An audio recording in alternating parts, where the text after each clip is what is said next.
yield 7 minutes to the gentlelady from Indiana's 5th Congressional District, Congresswoman Spartz. Thank you. Thank you, Mr. Speaker. I think we have a lot of important discussions, this Congress, but there is one important discussion that I truly believe we need to take it very seriously. It's a Section 702 reauthorization of the Foreign Intelligence Surveillance Act. And I want to remind ourselves that the main job of us, representative of the people, is to protect people's rights to life, liberty, and property.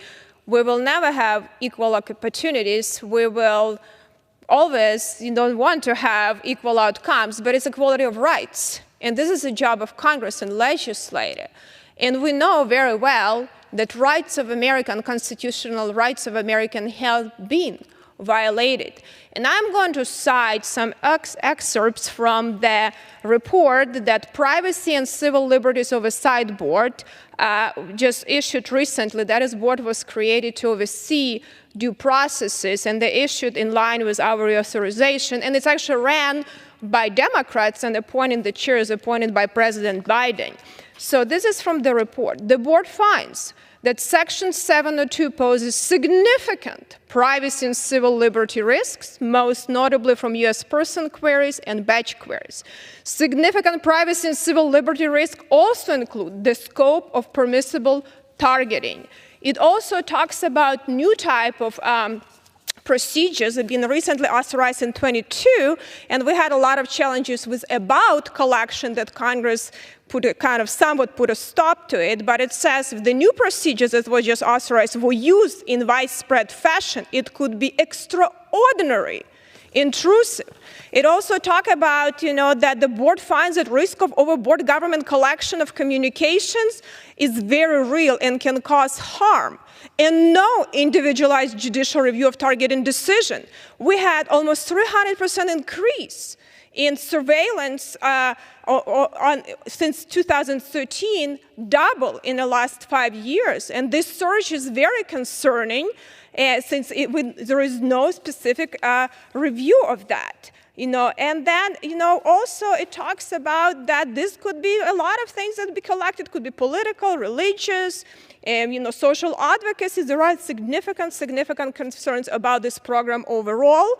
And the changes that FBI done, they say, hasn't been sufficient to protect privacy and civil liberties.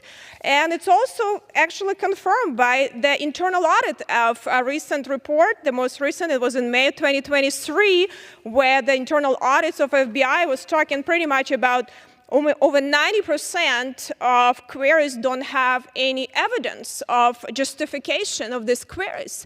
And it's like FBI is very good that they don't record and don't recall, so they avoid all of the liability.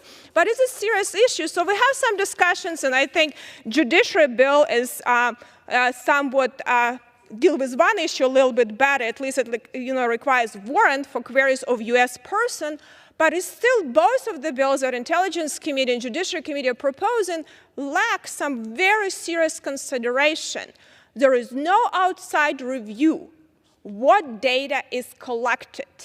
And this is something the board there is a significant, and there is a board pretty much recognizes an agency, they do collect information on Americans, but they cannot assess how much. So at least there needs to be some sample by a FISA court when they do certification to start dealing and figuring it out, because ultimately there is a potential that our agency have access to be able to collect without warrant and survey many Americans, and we don't know how many Americans are they surveying and what NSA doing by when they do filtering procedures. There is no ability for us even to know what's going on or outside, review of that. Board brings this, concerns, but also concerned with documentation. I think Congress should have forced, we do it in other areas, and accounting we do it too, where there should be evidence and documentation. We can have preventative controls in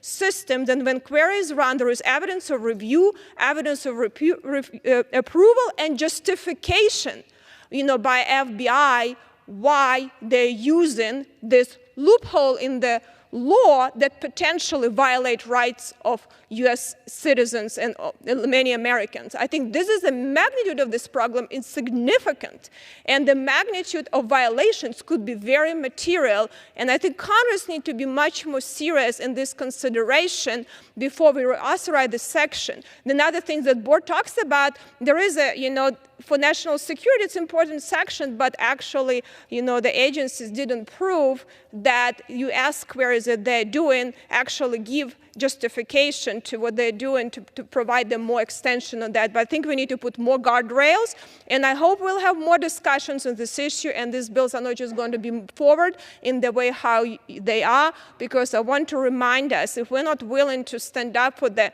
rights of Americans here, then, I don't know why we're even in Congress here. And this Fourth Amendment right is a significant right, and it's a bipartisan issue. And I hope we will take a more serious look how we can improve this FISA reauthorization before it's reauthorized and have a better legislation. Thank you very much, and I yield back.